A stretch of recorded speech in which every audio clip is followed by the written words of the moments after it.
Olá pessoal, meus alunos de Direito Econômico Financeiro da Universidade Franciscana, vamos mais a um vídeo explicativo. Lembro a vocês, continuo à disposição, vocês querem fazer uma aula ao vivo através do Google Meet, entre em contato, podemos marcar, agendar, sem problema algum, mas precisa criar um grupo no WhatsApp só ali, para eu poder mandar o link para nós ter acesso a essa videoaula ao vivo.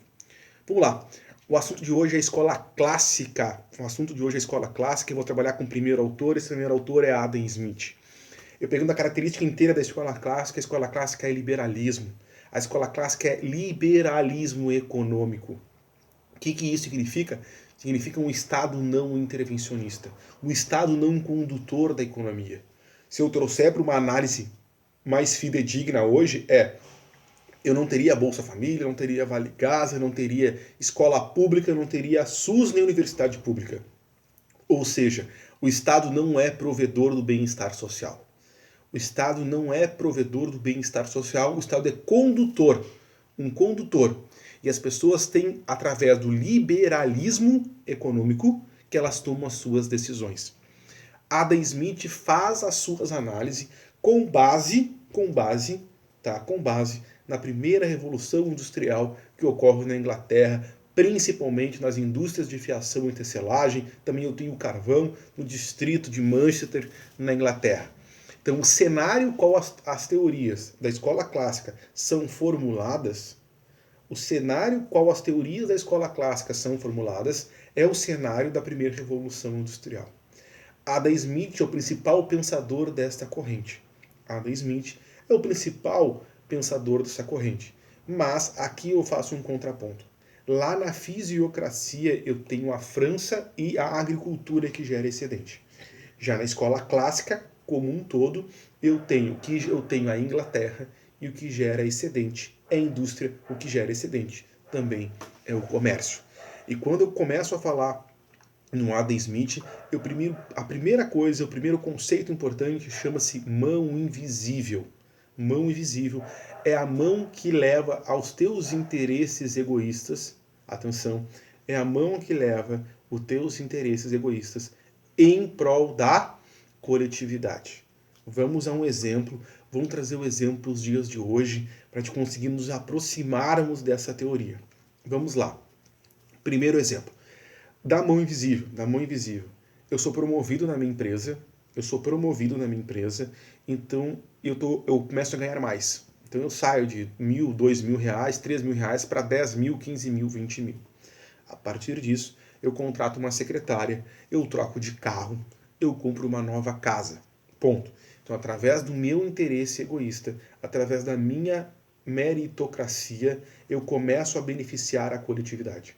Atenção, através do meu egoísmo, através da minha meritocracia, eu começo a beneficiar a coletividade. Isso é um conceito de mão invisível. O segundo exemplo é, eu não consigo entender como é que a minha colega conseguiu essa vaga de estágio ou conseguiu essa vaga de emprego. Se eu conheço 3, 4 ou 5 pessoas mais qualificadas do que ela e não conseguiram essa vaga. O que aconteceu? O que aconteceu foi que a mão invisível interveio no mercado e colocou ela naquela posição. Mão invisível, neste caso, é o famoso quem indica. A mão invisível que ela rompeu as regras tradicionais do jogo e colocou a pessoa naquele cargo. Então, mão invisível é um conceito muito importante, que ela é movida pelo teu interesse individual que gera um bem-estar coletivo. Ponto. O segundo é a divisão de trabalho proposta por Adam Smith. Eu estou falando de uma pré-linha de montagem, eu estou falando de uma pré-organização industrial. Vamos entender isso, o exemplo que ele passa. Gente, tem dois vídeos importantes, que está disponível do próprio PowerPoint, mas também eu vou disponibilizar lá no Moodle. O que são esses dois links? O primeiro link é o seguinte. Que fala, ele explica que nós estamos saindo onde as pessoas, do modo, vamos dizer assim, no modo primitivo, o qual as pessoas produzem a manufatura em locais distintos. Tá? Então eu produzo um pouquinho em cada local e monto em outro local. O local é distinto. A partir dessa organização, que é a produção de alfinetes, que o Adam Smith vai dar o exemplo, que um único alfinete eu tinha até 16 funções distintas, que também está nesse vídeo, as pessoas acabam por fazer esse alfinete no mesmo ambiente. Eu começo a ter características de indústria, de fábrica. Atenção, perfeito isso. Então eu saio de uma parte primitiva, de uma produção primitiva e começo automaticamente a ir para o mesmo local, locais distintos para o mesmo local. Isso é importante, ok? Então esse primeiro 20 ele fala da produção de alfinetes, da produção que vai da menos complexa à mais complexa, a menos a mais complexa. E vamos entender um conceito importante agora. E esse conceito ele é utilizado até se eu trouxer uma realidade até para os dias atuais. Vamos lá. Para produzir um único alfinete, eu tinha até 16 funções.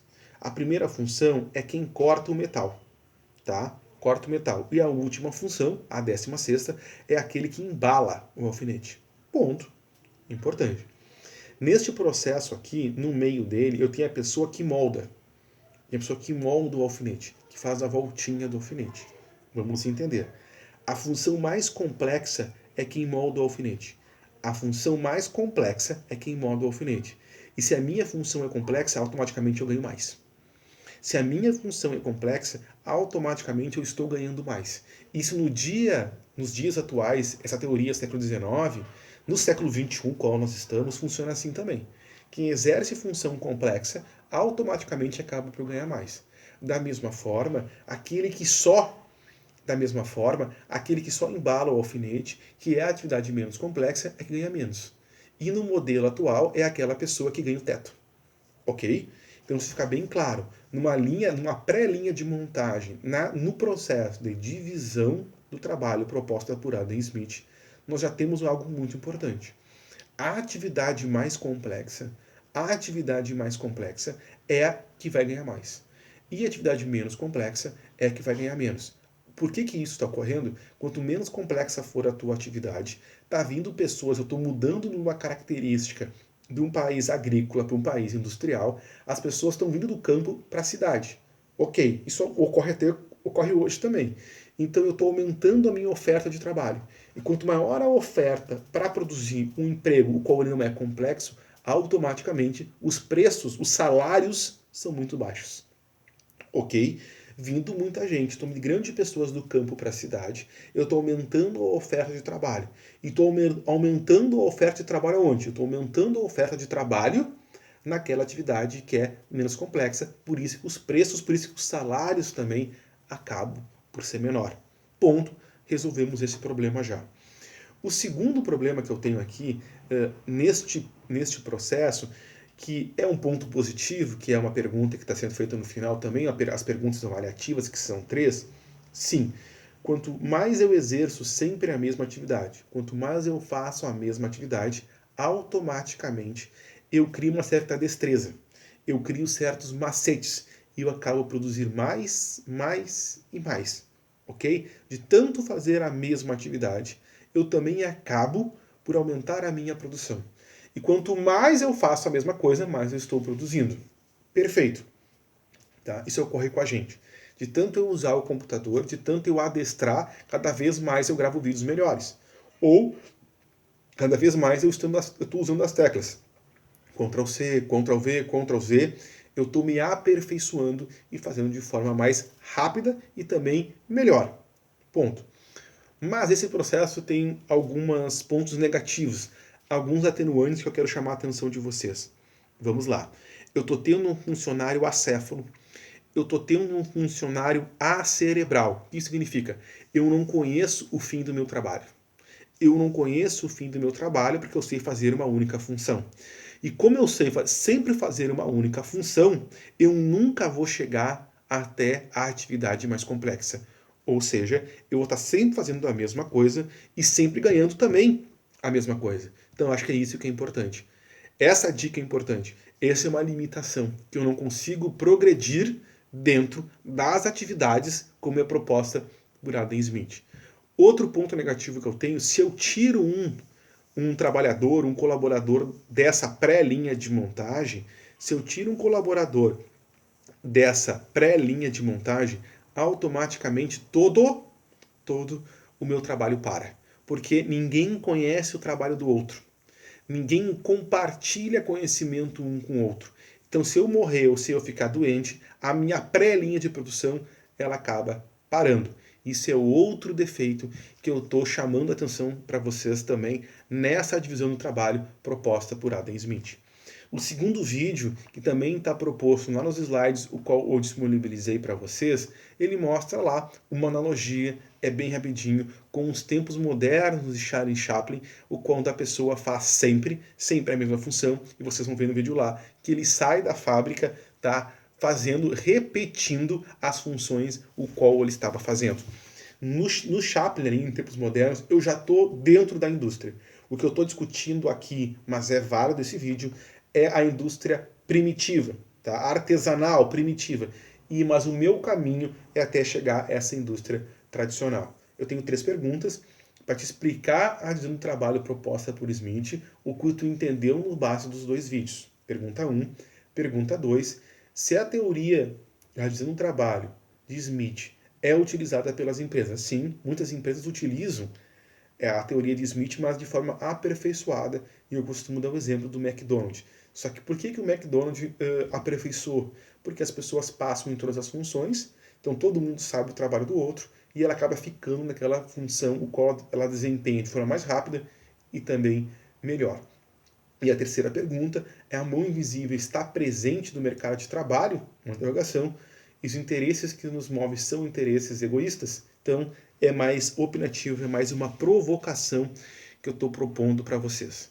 Ok, pessoal? Grande abraço. Até a próxima. O assunto de hoje foi escola clássica, Adam Smith.